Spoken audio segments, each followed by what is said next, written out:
புதிய பூமி நண்பர்களே வணக்கம். நான் ராஜ்பாபு. இனி நம்ம பார்ப்போம் காணொலி. இந்த காணொலியில் வரப்போகும் சில விஷயங்கள் பாருங்க ஏற்கனவே நம்ம பதிவு செய்யப்பட்டது.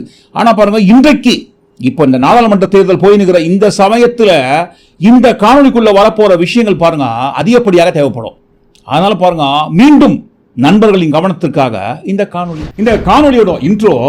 கடவுள் ஏன் கல்லானாம், மனம் கல்லாய் போன மனிதர்களாலே.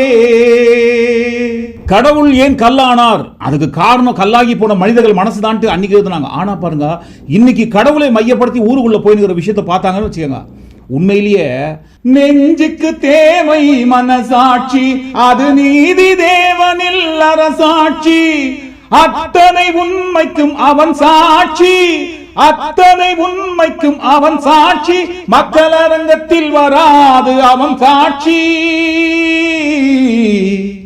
அரங்கத்தில் வராது அவன் சாட்சி, மக்கள் அரங்கத்தில் வராது அவன் சாட்சி. இதையே வேற மாதிரி சொல்லுவாங்க, ஆள் இல்லை அப்படின்றதுக்காக நீ நவனா பேசுவாப்பா அப்படின்ட்டு. கிட்டத்தட்ட அதை போலதான் ஊரு உள்ள போயினுங்கிற ஒரு விஷயத்தை பத்தி இன்னைக்கு இந்த காணொலியில் பார்க்க போறோம்.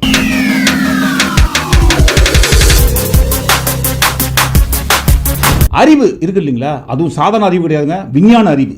இந்த விஞ்ஞான அறிவு என்பது நம்ம உலகத்துக்கு எப்படி வந்தது, எப்போ வந்தது, எதன் வழியாக வந்தது, யாரால் வந்தது அப்படின்னு ஒரு ரகசியத்தை இதற்கு முன்பாக நம்ம நாட்டில் ஒன்றிய அரசுல பல வருடங்களாக காங்கிரஸ் கட்சி இருந்தாலும், ஆனா பாருங்க அந்த விஞ்ஞான அறிவு எப்படி வந்தது அப்படின்ற ஒரு ரகசியத்தை இது வரைக்கும் உலகத்துக்கு சொல்லவே இல்லை. ஆனா பாருங்க ஊருக்குள்ள ஒரு கட்சி இருக்கு இல்லைங்களா, பர்டிகுலர்லி பிஜேபி, அந்த கட்சி ஆட்சிக்கு வந்த 10 ஆண்டுகளுக்குள்ளாகவே இந்த விஞ்ஞான அறிவு உலகத்துக்கு எப்படி வந்தது அப்படின்னு ஒரு ரகசியத்தை ஒட்டுமொத்தமா ஓபனா போட்டு உடைச்சிருக்காங்க. அதுவும் பாருங்க இந்த விஞ்ஞான ரகசியத்தை குறித்து உடைச்ச இந்த உண்மையை எங்க போட்டு உடைச்சிருக்காங்க தெரியுங்களா? அந்த உண்மைக்குள்ள நம்ம போவதற்கு முன்பாக இந்த காணொலியோட துணைப்பதிவு வழியாக ஒரு விஷயத்தை பார்த்துடலாம். எதுக்காக துணைப்பதிவு அப்படின்னு சொல்றோம்னா, அதுக்கும் பாருங்க இந்த காணொலிக்குள்ள ஒரு அர்த்தம் இருக்குது. செல்வகுமார்னு ஒருத்தர் தான், ஒரே ஒரு செல்வகுமார் தான் ஊருக்குள்ள யாருக்குமே தெரியாம உலக மகா விஞ்ஞானியாக வாழ்ந்துருக்காரு. அதுவும் எந்த கட்சிக்குள்ள வாழ்ந்துருக்காரு தெரியுங்களா? பாஜக. அந்த கட்சிக்குள்ள யாருக்குமே தெரியாம தொழிற்பிரிவோட துணைத் தலைவராக வாழ்ந்து நிற்காரு. அந்த தொழிற்பிரிவு துணைத் தலைவரான செல்வகுமார் அவர்கள், விஞ்ஞானி அவர்கள் கண்டுபிடிச்ச அந்த கண்டுபிடிப்பு இருக்கு இல்லைங்களா, ஏன் இப்படி பண்றீங்க? திராவிட கட்சி தமிழ்நாட்டில் இருக்கிற ஒட்டுமொத்தமான கோவிலை இப்படியா பண்ணுவாங்க? எதுங்க இன்னும் பண்ணல? இன்னும் பண்ணல ஏங்க? ஒரு கோயில் கோபுரம் ஒன்று இருக்கும்போது அந்த கோபுரத்துக்கு மரியாதை வேணாமா? அந்த கோபுரத்தை மறைக்கிற அளவுக்கு கோயிலுக்குள்ள கமர்ஷியல் காம்ப்ளெக்ஸ் கட்டுவாங்க. அப்படி கோபுரத்தையே மறைக்கிற அளவுக்கு கட்டுகின்ற கமர்ஷியல் காம்ப்ளெக்ஸ் ரகசியத்தை குறித்த உண்மையை வெளி உலகத்துக்கு இந்த விஞ்ஞானி செல்வகுமார் சொல்லியிருக்காரு. கோவில் நிதி 6.4 கோடியை எடுத்து கோபுரத்தை மறைத்து கோவில் இடத்திலேயே ஷாப்பிங் காம்ப்ளெக்ஸ் கட்டுவதுதான் சனாதன ஒழிப்பு, திராவிட மாடல் அரசு. எந்த கோவில் கோபுரத்தை மறைச்சி கமர்ஷியல் காம்ப்ளெக்ஸ் கட்டுறாங்க திராவிட மாடல் அரசுங்க? திருவண்ணாமலையில் இருக்கிற ராஜகோபுரத்தை மறைக்கும் அளவுக்கு. ஆனா உண்மை என்னன்னு தோண்டி பார்க்கும்போது தான் அந்த கோபுரத்தோட உயரம் எவ்வளவு, இப்ப தமிழக அரசு கட்ட போகும் அந்த கமர்ஷியல் காம்ப்ளெக்ஸோட அளவு எவ்வளவு. 1996ஆம் வருடத்தில் திருவண்ணாமலையில் உள்ள 16 கால் மண்டபத்தில் தீ விபத்து ஏற்படுகிறது. அப்படி ஏற்பட்ட தீ விபத்தின் காரணமாக சேதமடைந்த அந்த மண்டபத்தை சரி பண்ணிடுறாங்க. ஆனால் அந்த தீ விபத்தின் மூலமாக சுத்தி இருக்கிற கடைகள்லாம் எரிஞ்சு போயிடுது. எரிந்து போன அந்த கடைகள் அனைத்திற்கும் மாற்று இடமாக தென்கொத்தவாடை தெரு அப்படின்னு ஒரு இடத்தை கோயில் நிர்வாகம் ஒதுக்கி கொடுக்குறாங்க. ஆனால் அந்த சமயம் முதலே எங்களுக்கு இந்த இடத்துல தேவையில்லைங்க, பழையபடி இருந்த அந்த இடத்திலேயே எனக்கு கடைகள் கட்டி கொடுங்கன்ட்டு வியாபாரிகள் போராட்டம் பண்ணி தான் இருந்தாங்களாம். 2014ஆம் ஆண்டில் கூட எங்களுக்கு அந்த இடத்திலேயே கடை வேணும்ட்டு அந்த வியாபாரிகள் எல்லாம் போராட்டம் பண்ணியிருக்காங்க. ஸோ பல வருடங்களாக பல வியாபாரிகள் வைத்துக் கொண்டிருக்கும் இந்த கோரிக்கையை ஏற்றுக்கொண்டு 6,40,00,000 ரூபாய் செலவில் இருந்த இடத்திலேயே ஒரு கமர்ஷியல் காம்ப்ளெக்ஸ் அமைக்கப்படும் தமிழக அரசு அறிவிக்கிறாங்க. இந்த கமர்ஷியல் காம்ப்ளெக்ஸ் அறிக்கை வெளியே வந்த உடனே தான் ஊருக்குள்ள இப்பேற்பட்ட விஞ்ஞானிகள் வாழ்ந்து நிற்கிறாங்களா அப்படின்ற ஒரு ரகசியமே நம்மளுக்கே வெளியே வருது. திராவிட மாடல் அரசு, சனாதன ஒழிப்பு அரசு இதை போல அநியாயம் அக்கிரமம் பண்றாங்களே, ராஜகோபுரத்தை மறைக்கும் அளவுக்கு கமர்ஷியல் காம்ப்ளெக்ஸ் கட்டுறாங்களேன்ட்டு கதற ஆரம்பிச்சிட்டாரு. இவரு கதறிய அந்த கதறலை ஊருக்குள்ள இருக்கிற அந்த கட்சியை சேர்ந்தவங்க சமூக வலைதளங்களில் மாத்தி ஷேர் பண்ணுறாங்க. ஆனால் உண்மை என்னன்னு, அதாவது பார்த்தீங்கன்னா கட்டப்போற கமர்ஷியல் காம்ப்ளெக்ஸ் உயரம் எவ்வளவு, இருக்கிற ராஜகோபுரத்தோட உயரம் எவ்வளவு அப்படின்ற ஒரு உண்மையை இந்து சமய அறநிலையத்துறை இணை ஆணையரான ஜெயராமன் அவர்கள் சொல்றாரு, அந்த கோவிலோட ராஜகோபுரத்தோட உயரம் என்பது 217 அடி. ஆனால் கட்டப்படும் அந்த கமர்ஷியல் காம்ப்ளெக்ஸோட ஹைட் மொத்தமாகவே 26 அடி தான். அந்த கோபுரத்தோட கல்காரம் அப்படின்னு சொல்லக்கூடிய அதோட உயரமே 34 அடி. அந்த கோபுரத்தோட கல்காரத்தோட உயரமே 34 அடின்னு சொல்லும்போது ராஜகோபுரத்தோட மொத்த உயரம் என்பது 217 அடி. 217 அடி கொண்ட அந்த உயரமான கோபுரத்தை எப்படி 26 அடி கொண்ட அந்த கமர்ஷியல் காம்ப்ளெக்ஸ் மூடி மறைக்கும்? கனவா இருந்தாலும் ஒரு நியாயம் வேண்டாமான வடிவேலு கேட்குற மாதிரி, இன்னாதான் விஞ்ஞான அறிவு, உலகத்தில் யாருக்குமே வளராத விஞ்ஞான அறிவு இதே போல கட்சிக்குள்ள இருக்கிற ஜென்மங்களுக்கு வளர்ந்துருந்தாலும் இப்படி ஒரு விஞ்ஞான கண்டுபிடிச்சு உலகத்துக்கு சொல்லுவாங்க. 217 அடி ராஜகோபுரத்தோட உயரத்தை வெறும் 26 அடி உயரம் கொண்ட கமர்ஷியல் காம்ப்ளெக்ஸ் கடைகள் மூடி மறைச்சிரும் சொல்லிட்டு எப்படி எல்லாம் கிளம்பி வராங்க பாருங்க. விஞ்ஞான அறிவை வளர்த்து கொண்டு எதுக்காக இதெல்லாம் பண்றாங்க? எங்ககிட்ட இவ்வளவு விஞ்ஞான அறிவு இருக்குன்னு உலகத்துக்கு காட்டுறதுக்கா? இல்லவே இல்லை. ஊருக்குள்ள எப்படியாவது மத பிரச்சனை உருவாக்கத்துக்கு. நல்லா பாருங்க, சனாதனத்தை ஒழிக்கிறேன்னு சொன்னாங்க. அதன் முன்னோடி தான் திருவண்ணாமலையில் உள்ள ராஜகோபுரத்தை மறைக்கும் அளவுக்கு வியாபார ரீதியான கமர்ஷியல் காம்ப்ளெக்ஸை கட்டுகின்ற திட்டம் விடியல் அரசோட திட்டம். இதை போல 217 அடி உயரம் கொண்ட அந்த கோபுரத்தை வெறும் 26 அடி கமர்ஷியல் காம்ப்ளெக்ஸ் மூடி மறைக்கும் அப்படின்னு ஒரு விஞ்ஞான அறிவு யார் மூலமா இந்த கட்சியை சேர்ந்தவங்களுக்கு வருதுன்னு நினைக்கிறீங்க? எல்லாம் நம்ம ஜி மூலமாகத்தான்.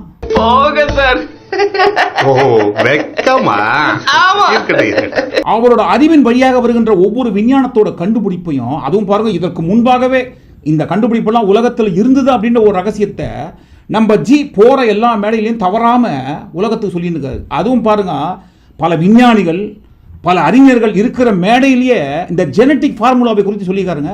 ஜெனட்டிக் சயின்ஸ் இருக்கு இல்லைங்களா, இந்த பிளாஸ்டிக் சர்ஜரி என்பது என்னமோ பெரிய பெரிய மருத்துவர்கள் பல விஞ்ஞானிகள் கஷ்டப்பட்டு அரும்பாடுபட்டு படிச்சு கண்டுபிடிச்ச கண்டுபிடிப்புன்னு நினைச்சுக்கிறோம். கிடையவே கிடையாது. இந்த பிளாஸ்டிக் சர்ஜரி என்பது நம்ம உலகத்துல எப்பவோ இருந்திருக்கு. அப்படி எப்பவோ இருக்கிற அந்த பிளாஸ்டிக் சர்ஜரிக்கெல்லாம் முன்னோடியான சர்ஜரி ஏத்துறீங்களா? பிள்ளையாரோட தலையை வெட்டி ஒட்டி வச்சது யாரா சொன்னது? நீயா? நாங்க சொல்லங்க. அதே போல நம்ம ஜியோட கண்டுபிடிப்பு நீங்க என்னமோ சொல்றத பார்க்கும்போது அவர் கண்டுபிடிச்ச கண்டுபிடிப்புக்கு நாங்க ஏதோ பேட்டன் ரைட்ஸ் வாங்கி சொந்தம் கொண்டாடுற மாதிரில இருக்கு. நம்ம ஜி பல அறிஞர்கள் விஞ்ஞானிகள் இருக்கிற அந்த மேடையில இந்த பிளாஸ்டிக் சர்ஜரி குறித்து சொல்றாரு. தலையிழந்த அந்த விநாயகருக்கு யானை தலையை பொருத்திய அந்த சர்ஜரி தான் உலகத்தோட முதல் பிளாஸ்டிக் சர்ஜரி. யோசித்துக் கொண்டிருக்க நேரமில்லை எம்பெருமானே. கஜேந்திரன் சிரசை இணைத்து பாலகன் கணேசனுக்கு உயிரடியுங்கள். அதுவும் பாருங்க, முதல் கண்டுபிடிப்பு சர்ஜரியை ஃபெயில் ஆகலங்க, சக்சஸ்ஃபுல். தலையிழந்த விநாயகருக்கு யானை தலையை பொருத்தி வெற்றிகரமாக பிளாஸ்டிக் சர்ஜரி செஞ்சு முடிச்சிருக்காங்க.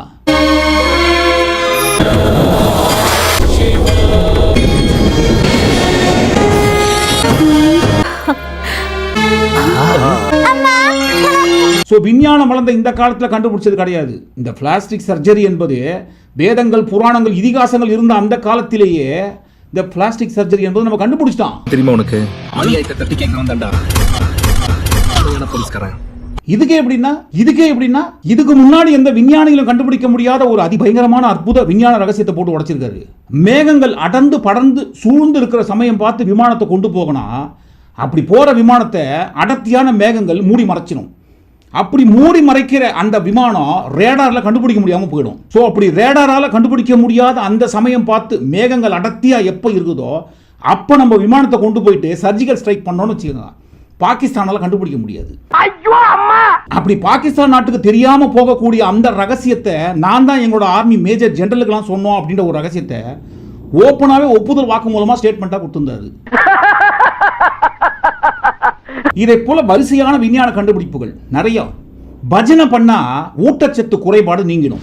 மாட்டு கோமியம் குடிச்சா கேன்சர் ஒழிஞ்சிடும். புராண காலத்திலேயே இன்டர்நெட் இருந்திருக்குது. ஆனா பாருங்க, இப்படி நம்ம ஜி ஒவ்வொரு சமயத்தில் கண்டுபிடிச்ச இந்த விஞ்ஞான வரிசைப்படுத்தி போற எல்லா மேடையிலையும் தொண்டை தண்ணி வத்தி போவா எப்படிதான் எல்லாத்தையும் பேசினே இருப்பாரு. இதெல்லாம் கட்டுப்படி ஆகாது. அதனால பாருங்க, புத்தகமா போட்டு கொடுத்துட்டா புத்தகம்னா ஏதோ ஒரு பதிப்பகத்துக்கு நம்ம ஜி கண்டுபிடிச்ச கண்டுபிடிப்புகள் எல்லாத்தையும் லிஸ்ட் பண்ணி அந்த பதிப்பகத்துக்கு ரைட்ஸ் கொடுத்து வெளியிடுகின்ற புத்தகம் கிடையாது. மாணவர்கள் வருங்காலத்தில் விஞ்ஞான அறிவை வளர்த்துக் கொள்வதற்காக மாணவர்கள் படிக்கிற புத்தகத்தில் நம்ம பாடமாக கொடுத்துட்டா அப்போ நம்ம போகிற எல்லா மேடையிலையும் இந்த விஞ்ஞான அறிவை அடுத்தவங்களுக்கு ஊட்ட வேண்டிய அவசியம் எல்லாம் போயிடும். பார்த்தீங்களா, மாணவர்களுக்கு படிக்கின்ற மாணவர்களுக்கு ஆரம்பத்திலே ஊட்டிடுவோம் விஞ்ஞான அறிவை பாடத்தின் வழியாக. போட்டு மேல தூக்குமா. NCERT national council of educational research and training. இந்த NCERT மூலமாக கொடுக்கப்படும் கல்வி பாடங்கள் என்பது ஏராளம். அதுல இப்போ சமீபத்திய பாடம் என்பதுதான் உலகத்துக்கே ஒரு முன்னோடியாக விளங்க போகுது. சந்திரயான் 3 வெற்றிக்கு முதல் காரணம் யாரு? நீதான் சொல்ல. விஞ்ஞானிகள் கிடையாது, நம்ம தான். இது குறித்து ஏற்கனவே நம்ம ஒரு பதிவு, தெள்ளத் தெளிவான பதிவு பிரகாஷ் ராஜ் அவர்கள் சொல்லும் போதே நம்ம பதிவிட்டு இருந்தோம். நண்பர்கள் யாராவது அந்த காணொலியை பார்க்கலன்னா இந்த வீடியோக்கு கீழே லிங்க் டிஸ்கிரிப்ஷன்ல கொடுக்குறோம் பாருங்க. கஷ்டப்பட்டு உருவாக்கிய இஸ்ரோ விஞ்ஞானிகளுக்கு போக வேண்டிய அந்த கிரெடிட்டை நம்ம மோடிஜி எடுத்துக்கிறாருன்ட்டு பிரகாஷ் ராஜ் அவர்கள் சொன்னாரு. ஏன்னா கிரெடிட் எடுத்துக்கிறாருங்க. இப்போ இன்னைக்கு நடந்துட்டு இருக்கும் போது பார்த்தா இஸ்ரோக்கு வந்தோடனே அவர் உடனே கிரெடிட் எடுத்துக்கிறாரு. அப்போ வேற சாயக்காரனுக்கு கொடுத்து போவோம். நாடோட பிரதமராக இருந்தா யாரு கிரெடிட் வாங்கணும்? எல்லாத்துக்கும் கிரெடிட் வாங்க. அப்ரிஷியேட் பண்றது வேற. போஸ்டர்ஸ் பாத்தீங்களா? கஷ்டப்பட்டு அரும்பாடுபட்டு உழைத்த இஸ்ரோ விஞ்ஞானிகளுக்கு போக வேண்டிய இந்த கிரெடிட்டை நம்ம எடுத்துக்கிறாருன்னு பிரகாஷ் ராஜ் அவர்கள் சொன்ன விஷயத்தை குறித்து நம்ம பேசும்போது ஒரு சில நண்பர்கள் சொன்னாங்க, ஏங்க யாருங்க சொன்னது நம்ம விஞ்ஞானிகளுக்கு போக வேண்டிய கிரெடிட் எடுத்துக்கிறான்னு சொல்லிட்டு? அதெல்லாம் சொல்லவே இல்லை. நீங்களா சும்மா ஏதாவது கற்பனை பண்ணி வளர்னா அதுக்கு அவரா பொறுப்புன்னு சொல்லி ஒரு சில நண்பர்கள் கேட்டாங்க. ஆனால் பாருங்க, இப்போ அதிகாரப்பூர்வமாக பாடத்தின் வழியாகவே கொடுக்குறாங்க மாணவர்களுக்கு. ஏதோ விவரம் தெரியாத வயசில் படிக்கிற குழந்தைகள் பாடம், ப்ரீகேஜி எல்கேஜி சொல்லுவாங்க இல்லைங்களா, அந்த குழந்தைகளுக்கு படிக்கிற பாட புத்தகத்தில் கொடுத்தா கூட பரவாயில்லைங்க, ஏதோ குழந்தைங்க விளையாடிட்டு போட்டோம் படிச்சுட்டு போட்டோம் சொல்லி விட்டுலாம். ஆனால் பாருங்க, வளர்ந்த மாணவர்களுக்கு, வளர்ந்து ஒரு மாணவர்களுக்கு கொடுக்குற பாடங்கள் 5th 6th 7th +2 வரைக்கும் படிக்கிற NCERT பாட புத்தகத்தில் ஒரு விஞ்ஞான பாடத்தோட கண்டுபிடிச்சிருக்காங்க. துணை பதிவுன்னு சொன்னோம் இல்லைங்களா, அதை போல பாருங்க, இந்த NCERT வழங்கப்படும் இந்த விஞ்ஞான அறிவு புத்தகம் துணை பாடங்கள் வழியாக வருது. சந்திரயான் 3 வெற்றிக்கு காரணம் நம்ம தான் அப்படின்ற ஒரு வகையில் அந்த பாடத்தில் சேர்க்கிறாங்க. அதை தொடர்ந்து இந்த விஞ்ஞான அறிவுலாம் எங்கிருந்து வளர்ந்தது நினைக்கிறீங்க? எல்லாம் பாருங்க, புராண காலத்தின் வழியாக, வேத இதிகாசங்கள் காலங்களின் வழியாக மாணவர்களுக்கு வழங்கப்படும் இந்த NCERT புத்தகத்தில் புதிதாக சேர்க்கப்பட்டுள்ள துணை பாடங்கள் என்பது மொத்தம் 5 பிரிவுகளாக பிரிக்கிறாங்க. 5 துணை பாடங்கள் அப்படின்னு ஒரு பிரிவை சேர்த்திருக்காங்க. அப்படி சேர்க்கப்படும் அந்த 5 துணை பாடங்களுமே சயின்ஸை பேஸ் பண்ணியிருக்கு. பறக்கும் ரதங்கள், விமானிக்கா சாஸ்திரம், இதெல்லாம் பாடங்க. பறக்கும் ரதங்கள், விமானிக்கா சாஸ்திரம், இதை போல பாடங்கள் எல்லாமே ஆங்கிலம் மற்றும் ஹிந்தி வழியாகத்தான் இருக்கும். ஒரு சில பாடங்கள் ஆங்கிலத்தில் இருந்தாலும் தலைப்பு நாங்கள் ஹிந்தியில் தான் கொடுப்போம். ஆனால் பாருங்க, இது எந்த வகையிலும் ஹிந்தி திணிப்பு அப்படின்னு ஒரு கணக்கில் சேராது. ஆங்கில பாடமாக இருந்தாலும் அதற்கு கொடுக்கப்படும் தலைப்பு ஹிந்திலேயே இருந்தாலும் நாங்கள் அதை ஹிந்தி திணிப்பு இல்லைன்னு தான் சொல்லுவோம். நீங்கள் அதை நம்பணும். நம்பி இந்த NCERT கொடுக்கப்படும் துணை பாடம் 5 சயின்ஸ் பிரிவுகளை நீங்கள் படிக்கணும். அப்படி படிக்கும்போது தான் தெரியும், என்னமோ இப்போதான் நம்ம சந்திரயான் 3 அனுப்புறதா பெருமைப்பட்டுங்கிறீங்க. கிடையவே கிடையாது. புராண காலத்தில் கண்டுபிடிச்ச கண்டுபிடிப்பு தான் இப்போ இஸ்ரோ பேட்டன் ரைட்ஸ் வாங்க துன்றோம். புஷ்பக விமானம், பறக்கும் விலங்குகள் பூட்டப்பட்ட பறக்கும் ரதங்கள், இவை அனைத்தும் வாழுகின்ற புராண காலம். பல விலங்குகள் பூட்டப்பட்ட ரதம் பறந்துருக்கு வானத்தில். அப்படி வானத்தில் பறந்த அந்த ரதத்தில் நிறைய கடவுள்கள் டிராவல் பண்ணியிருக்காங்க. பல விலங்குகள் அப்போ வானத்தில் பறந்துருக்கு. அதுவும் பாருங்க, முக்கியமாக குதிரைகள்லாம் பறந்துருக்கு வானத்தில். பறந்த அந்த குதிரைகள் பூட்டப்பட்ட ரதம் என்பதுதான் பறக்கும் விமானம். அதைத்தான் பாருங்க, புராண காலங்களில் புஷ்பக விமானம்னு சொல்லுவோம். நிறைய புராண கதைகள் நம்ம படிச்சிருப்போம். புஷ்பக விமானத்தின் வழியாக தேவர்கள் வந்தார்கள். அந்த தேவர்கள் பயணம் செய்த அந்த புஷ்பக விமானம் தான் இப்போ பாருங்க இருக்கிற விமானம், பறக்கிற விமானம், ஃப்ளைட்டு. பறக்கும் விலங்குகள் பூட்டப்பட்ட பறக்கும் ரதத்தில் கடவுள் டிராவல் பண்ணுறாரு இல்லைங்களா, அப்படி அந்த கடவுள் டிராவல் பண்ணுற அந்த பறக்கும் ரதமானது ஸ்பேஸ்க்கெல்லாம் போயிருக்கு புராண காலத்திலேயே. அப்படி ஸ்பேஸ்க்கு அந்த ரதம் போகும்போது சத்தமே இல்லாமல் போயிருக்கு. நாங்கள் சொல்லலைங்க, பாடம் சொல்லுது. NCERT மாணவர்களுக்கு வழங்கப்பட்ட அந்த சயின்ஸ் பாட புத்தகம் சொல்லுது, பறக்கும் விலங்குகள் மூலமாக பறந்த அந்த ரதத்தில் பயணம் செய்த அந்த ரதமானது ஸ்பேஸில் போகும்போது சத்தமே இல்லாமல் போயிருக்கு. எல்லாருக்குமே தெரியும் ஸ்பேஸில் வந்து அட்மாஸ்பியர் கிடையாது, அதனால் பாருங்கள் அங்கே போகும்போது சத்தம் வராது அப்படின்றது தான் உண்மைன்ட்டு. ஆனால் பாருங்கள், புதிதாக கண்டுபிடிச்ச உண்மை மாதிரியே இந்த மாணவர்களுக்கு வழங்கப்படும் NCERT பாட புத்தகத்தில் கடவுள் டிராவல் பண்ணும்போது ஸ்பேஸில் சத்தமே இல்லாமல் போயிருக்கு அப்படின்ற ஒரு உண்மையும் சேர்த்துருக்காங்க. இதற்கு AIPSN all India people's science network தரப்புலேருந்து என்ன சொல்கிறாங்க, இதெல்லாம் தப்புங்க. இதே போல் பாடத்தெல்லாம் நீங்கள் தயார் பண்ணி மாணவர்களுக்கு கொடுக்கக்கூடாது. விஞ்ஞானத்துக்கு புறம்பான அறிவெல்லாம் மாணவர்களுக்கு நீங்கள் வளர்க்குற மாதிரி தெரியுது. உங்கள் புராண காலத்து விஷயத்தெல்லாம் ஏன்பா வந்து வளர்ந்து வர மாணவர்கள் மத்தியில் திணிச்சு அவங்க மண்டக்குள்ள ஏன் தேவையில்லாத பொய்யான அறிவியலுக்கு புறம்பான விஷயத்தெல்லாம் நீங்கள் திணிக்கிறீங்க? எந்த ஒரு அறிவியல் ஆதாரம் இல்லாத, எந்த ஒரு விஞ்ஞான அறிவே இல்லாத இதை போல பாடத்தெல்லாம் உருவாக்கி எதற்காக படிக்கிற மாணவர்கள் அறிவுக்குள்ள மண்டக்குள்ள இதை போல புராணத்தெல்லாம் நீங்க திரிக்கிறீங்க? இதை போல நீங்க திரிக்கப்படும் பாடத்துக்கு ஏதாவது அறிவியல் ஆதாரம் இருக்கா?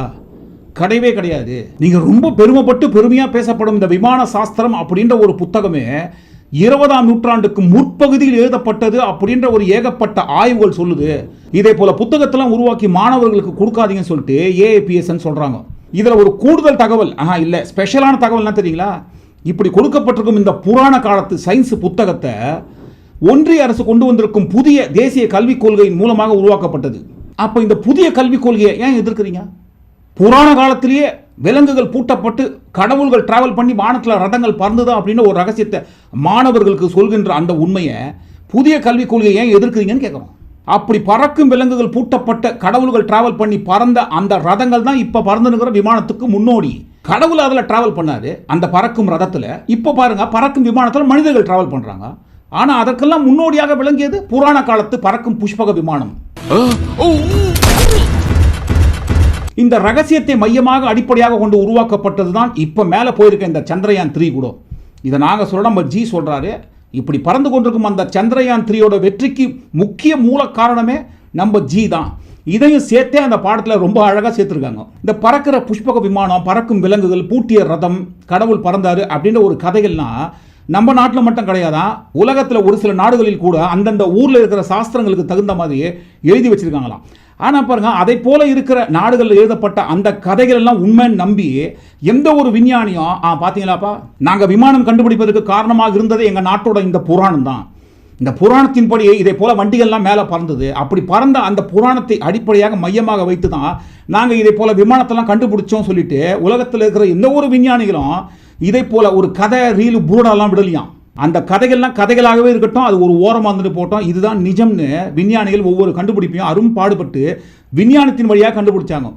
ஆனால் பாருங்க, நம்ம ஜி கண்டுபிடிச்ச இந்த அறிவியல் ரகசியம் இருக்கு இல்லைங்களா, கடவுள் பறந்த அந்த விமானம் தான் இப்போ போயிருக்கிற இந்த விமானம். இன்னைக்கு சந்திரயான் 3 ஸ்பேஸ்ல பறந்து கொண்டிருப்பதற்கு முக்கிய காரணமாக இருந்தது கடவுள் சத்தமே இல்லாம ஸ்பேஸ்ல டிராவல் பண்ண அந்த பறக்கும் விலங்குகள் பூட்டிய ரதம் தான். இதை போல ஒரு புராணத்தை மையமாக அடிப்படையாக வைத்து மாணவர்கள் படிக்கிற பள்ளி பாட புத்தகத்தில் என்சிஆர்டி பாட புத்தகம் தொகுத்து வழங்கப்பட்டு படிப்பா சொல்லி கொடுத்துருக்காங்க. இதுதான் ஒன்றிய அரசோட புதிய தேசிய கல்விக் கொள்கைன்னு பெருமையா சொல்லுங்கிறாங்க. அப்ப இதை போல ஒன்றிய அரசு கொண்டு வந்திருக்கும் இந்த புதிய கல்விக் கொள்கையின் மூலமாக படிக்கப்படும் விஞ்ஞான அறிவு என்பது மாணவர்களுக்கு எந்த அளவுக்கு வளரும் அப்படின்றதுக்கு முன்னுதாரணம் தான் கோமயம் புரியுதா? அப்படியே இருக்கட்டும். ஆனா புராணம் தான் எல்லாத்துக்கும் முன்னோடி அப்படின்னு சொல்லும் போது அந்த புராணங்களை மையப்படுத்தி பறக்கிற விலங்குகள் கொண்ட அந்த ரதம் மாதிரியே ஏன் நம்ம நாட்டில் எந்த ஒரு பறக்கும் விமானத்தை இதுவரைக்கும் கண்டுபிடிக்கவே இல்லைங்க.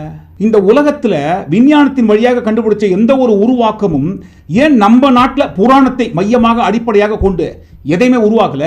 அதிகப்படியாக நம்ம இந்த புராண கட்டுக்கதைகளை வைத்து உருவாக்கிய ஒரே ஒரு உருவாக்கம் என்பது கட்டுக்கதை மட்டும் என்பதுதான் நிதர்சனமான புராண உண்மை. இந்த புராணங்கள் என்பது மித்துனாலே கட்டுக்கதை தான். அப்படி கட்டுக்கதையாக இருக்கிற அந்த புராணத்தை உண்மையாக்குவதற்கு நம்ம ஜி தலைமையில் மாணவர்கள் வழியாகவே முயற்சிக்கிறாங்க அப்படின்னு சொல்ற இந்த விஞ்ஞான அறிவை எல்லாரும் சேர்ந்து பாராட்டுங்க. எதுக்காக ஏன் இப்படி செஞ்ச? சந்திரயான் 2 ஃபெயிலான அந்த சமயத்தில் இப்போதான் அதிமுக இந்த கட்சியோட கூட்டணியில் இல்லை, அப்போ அந்த கட்சியோட தான் கூட்டணியில் இருந்தாங்க. அப்போ கூட்டணியில் இருந்த அந்த 2019ஆம் ஆண்டு சந்திரயான் 2 ஃபெயிலான அந்த சமயத்தில் அதிமுகவோட முன்னாள் அமைச்சரான ராஜேந்திர பாலாஜி அவர்கள் அவர் மீடியாவில் என்ன மாதிரி கட்டுக்கதையை அவுத்து விட்டா தெரியுங்களா? நரேந்திர மோடி அவர்கள் நேர போய் அந்த இஸ்ரோ தலைவரை பார்த்து பேசிட்டு பொழுது அவர் கண்ணீர் விட்டு கதறின பொழுது அவரை அரவணைத்து ஒரு இந்தியாவுடைய விந்து, இந்தியாவுடைய விதை என்பதற்கு அடையாளமாக திகழ்ந்த பிரதமர் மோடி. இந்த இடத்துல ராகுல் காந்தி இருந்தாருன்னா இது நடந்திருக்குமா? சொல்லுங்க, ஏன் நடந்திருக்காது? அவர் அது எப்படி சார்? தாய் இத்தாலி, தாய் மாமன் இத்தாலி, அவர் எப்படி சார் வந்து இந்தியாவுடைய? ராகுல் காந்தி இந்தியன் 50-50 தான். ராஜீவ் காந்தியோட மகளா பார்க்கறதுல இந்தியனை பார்க்கலாம், சோனியா காந்தியோட மகளா பார்க்கும்போது அவர் இத்தாலியத்தை நாங்க பார்ப்போம். இப்படி ஒரு பயங்கரமான அற்புதமான விஞ்ஞான ரகசியத்தை உலகத்துக்கு ராஜேந்திர பாலாஜி அப்படியே சொல்லியிருக்காருங்க. சோ ஒட்டுமொத்தமா எல்லாத்தையும் கூட்டி கேட்சி கடவுள் கிட்ட போயிட்டு ஏன்பா நீங்க கல்லானீங்க அப்படின்னு நம்ம கேட்டோம்னு வச்சுக்கோங்க, வேண்டாம்ப்பா நான் கல்லாகவே இருக்கிறேன்ப்பா, நீங்க இதை போல சொல்ற அநியாய அக்கிரமமான விஷயத்தெல்லாம் நான் காது விட்டு கேட்க வேண்டிய அவசியமே கிடையாது. இப்படி ஒரு அநியாய அக்கிரமமான விஷயங்களை கடவுளை குறித்த கட்டுக்கதைகளை கட்டுக்கட்டாவாப்பா கட்டி விடுவீங்க? அதனால பாருங்க, நான் கல்லாகவே நிம்மதியா இருக்கிறேன்ட்டு அந்த கடவுளே இறங்கி வந்து சொல்லிட்டு போவாது. இந்த இடத்துல ஒரு சில நண்பர்கள் கேட்கலாம், ஏங்க கடவுள் இறங்கி வந்து சொல்லுவார்னு சொல்றீங்க, எந்த கடவுள் இறங்கி வந்து சொல்லுவார்னு தெளிவா சொல்லிட்டு காணொலியை முடியுங்கன்னு சொல்லிட்டு. அந்த தெளிவு எங்க கிட்ட இல்லைங்க.